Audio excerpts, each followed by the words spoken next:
Amesifia kinara wa chama cha ODM Raila Odinga kwa uamuzi wake wa kushirikiana na serikali ya Rais William Ruto.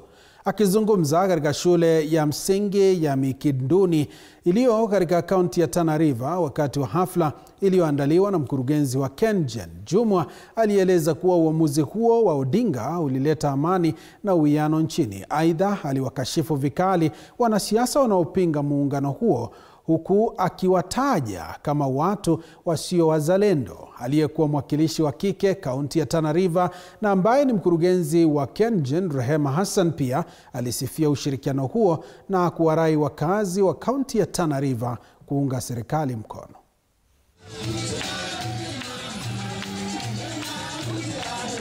Mimi nataka kusema hapa ya kwamba kile kitendo ambacho watu wanamkashifu Mheshimiwa Raila Odinga kusema amesaliti wa Kenya, ameenda kuungana na Mheshimiwa Ruto, yeye sijui amesaliti wa Kenya, ako serikalini. Nataka niwaambie hivi, Mheshimiwa Raila Odinga awe serikalini ama hayuko serikalini, hayo ni 9.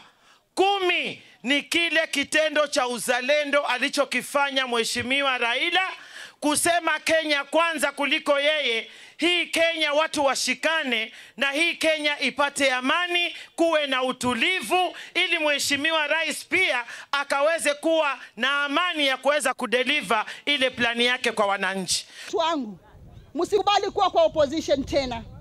Msikubali. Ninamshukuru Raila kwa kuwa amekubali kufanya na William Samoei Ruto kazi, na sisi sasa tuko kwa broad base. Kwa hivyo hata nyinyi watu wa Hola mkisema hamtaenda kwa Ruto, mtaenda kwa serikali gani? Wakazi wa wadi ya Kanya